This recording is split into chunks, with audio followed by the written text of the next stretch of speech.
$13,500. This check right here is the most that I've ever been paid for my comedy hypnosis show. And sadly, it's all bullshit. It's part of something called an overpayment scam. I'm going to break down for you what that is, what the red flags are, and what you can do about it. An overpayment scam is when somebody goes to a service professional primarily. In my case, I do a comedy hypnosis show. Comedians, hypnotists, comedy hypnotists, coaches, they're huge targets because, well, they're freaking desperate. Even lawyers, CPAs of all people, get targeted for these scams. And here's what you got to watch out for. What they do is they reach out to you, or you reach out to them, in my case, through a lead site. They accidentally, on purpose, pay you more than what they were supposed to. I had quoted a price of $2,700 to do this show, and that I needed $1,350, 1350, to hold the date. And then accidentally, on purpose, the contact's assistant sent a check for $13,500. Oh, we're so sorry. We can't put a stop on the check. So once you get it, just deposit in your bank, and then you can either go to the postal service, give us a money order for the difference, or you can wire our account. By the time all the funds get settled up, the check is totally fraudulent. This particular check, on the check itself, there are some clues. And so what happens with a scam is lives get destroyed. And this is happening an awful lot.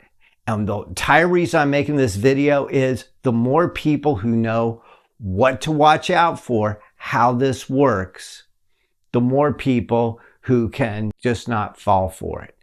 This is the fifth one I've been targeted by. I haven't fallen for any of them. In this particular case, a gentleman came through the lead site Bark. And Bark is really, really scummy. The person on this Bark account, Michael Cole, of course that's not his real name. And he's listed on Bark as a frequent user. Going online, doing a check for the phone number that was listed, this guy has been using the same Bark account to run this scam since last year. And it's May right now. So we're talking at least 6 or 8 months. And Bark has been profiting from this. And nobody at Bark will even have the conversation with me as an adult about the things they could do to protect the people who are using their service, who are paying them good money for their services. Bark doesn't care. They'll tell you they care, but they won't do what they need to do to actually show they care. So it's like in this case, if I had been out that $13,500,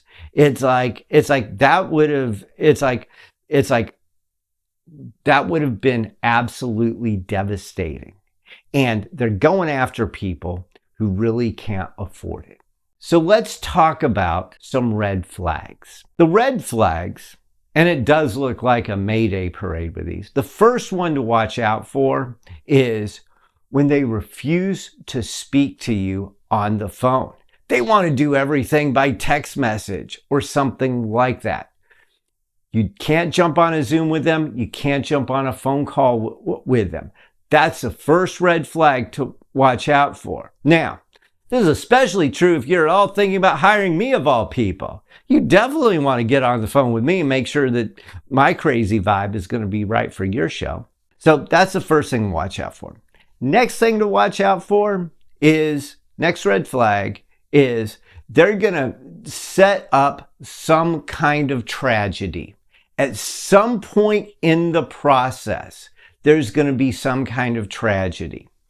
In this case, the Michael Cole character, scammer, slimeball, piece of shit, claimed that he was recovering from lung cancer. It's like, you know what? It's like there's already some serious karma you got coming your way for running these kind of scams against hardworking small business people. It really is. But using lung cancer when you don't have it, man, you're just asking for the universe to put one serious bitch slap down on you. So watch out for the tragedy to come up. Sometimes it comes up late in the process. Sometimes it comes up early in the process. In one of these, the first one, it's like very last minute, day before I was supposed to leave for the show, they reach out and say, oh, we're so sorry. Our son died in a terrible auto accident. It's like they'll always bring up some kind of tragedy. It's almost as if they think if they claim a tragedy, nobody's going to have the balls to challenge them on it. Well, treat those tragedies as red flags. Next red flag to watch out for. Once again, this is like a Soviet era May Day parade. They're going to claim they have an assistant. And they're going to claim that the assistant accidentally sent too much money and you're going to have to refund the difference. And there's a lot of different ways it goes. It's really interesting. Whatever excuse they have for not being able to talk with you on the phone, they won't put their assistant on the phone. I even said to this dude, it's like, well, I'm guessing your assistant doesn't have lung cancer. Can you just give me their number? Let me talk to them? Nope. Also, start questioning the details. Verify the details of what they're telling you. In this specific case, this gig was supposed to be at a venue in Kentucky. They told me the name of the venue, which that's always going to be one of the first questions I'm going to ask is, what is the venue? I got to know that. That's really important for me to know because that's going to change how I handle everything. I called the venue and said, hey, do you have a Michael Cole who has reserved an event on this particular date at this particular time? And they said, Mr. Chapman, that date has been booked for a wedding for over a year.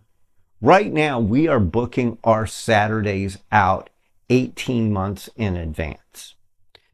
In this case, the Michael Cole said, oh, don't worry about it. We'll have the venue all set. They just don't know, but we're going to be doing the event there. And early on, I almost instantly, when they don't want to talk on the phone, I already know to 90% certainty this is a scam.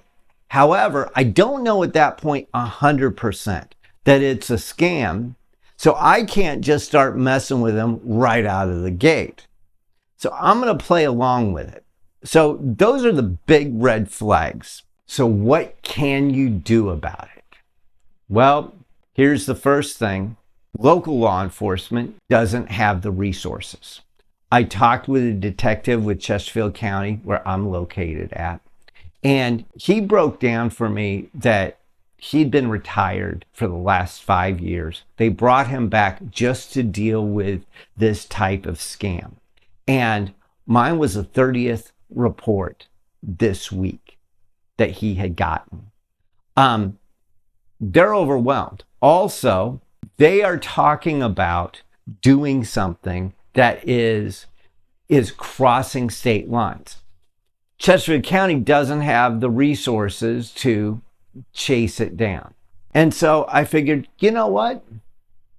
Since they sent this check, and they said they were going to send it via express mail in the Postal Service, you know what?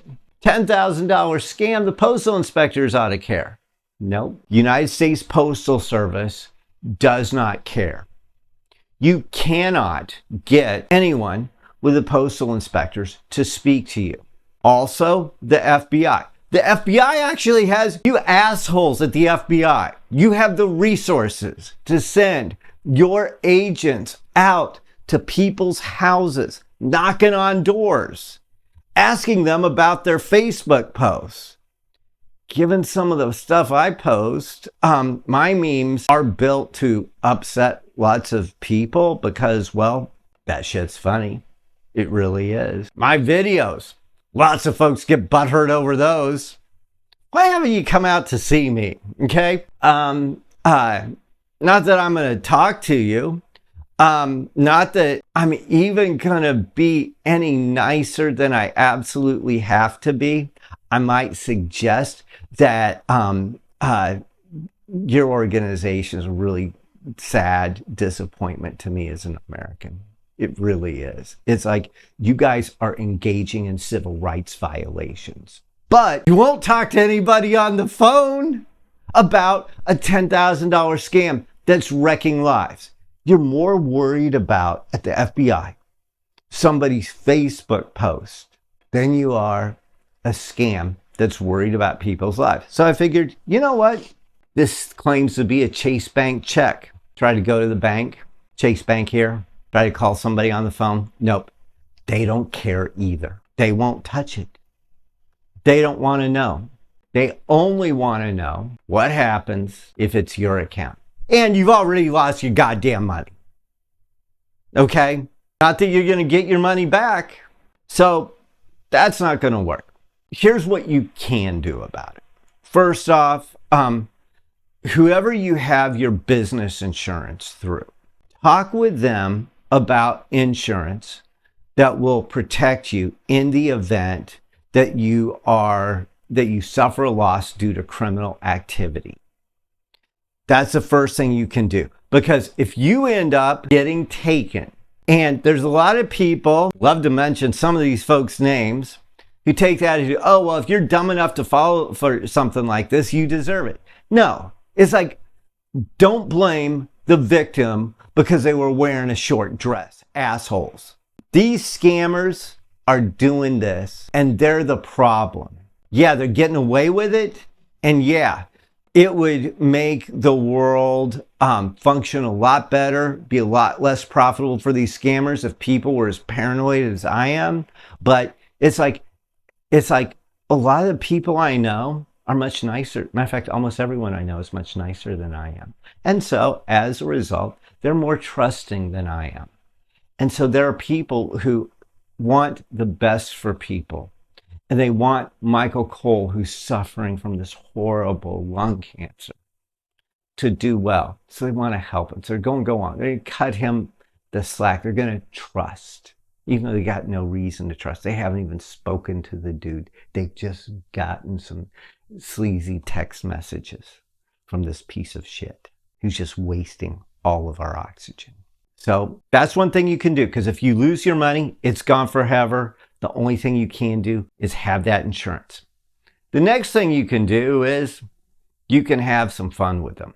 And so I just kind of played along. What I was hoping for, what I really wanted to see happen was that they would ultimately give me an address to send the refund to, at which point I would be able to provide that information to law enforcement.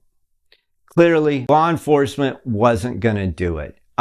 It began to get clear that Los Angeles was where it was the payment was going to end up being sent to. If you make a 911 call in Los Angeles County right now, you better hope that you're not taking fire. You better hope nobody's bleeding, nobody stopped breathing, because whatever's going on is going to be done with by the time 911 even answers the phone. They're that messed up in LA. So at that point, it wasn't even worth it. And so finally I tell Michael Cole, I call him, he doesn't answer. It's like, hey, Michael, you really need to answer your phone. It's like, what's going on? It's like, listen, I need an address to send this check back to. It's like, well, did you deposit? No, I'm not going to deposit. I'm not doing a show for you. And so then Michael says, well, you just need to deposit. It's like, well, I'm not going to deposit it. I'm sending you back the original check. And it's like, okay, well, just take a picture of the check front and back. And so I sent him this text message saying, deposit this, and then this photo. At which point he replied with a screw you. He figured out what I've known since the jump. He is a scammer, a piece of shit. And karma's gonna get him. I'm not gonna have to. The big thing I want is for people to watch this video, watch their back, and not let these scumbags like Michael Cole continue to profit from this. It's like way more profitable, almost no risk apparently of ever getting caught. And they're making bank and keep doing it. And scumbag companies like Bark are profiting from it. Thanks for watching.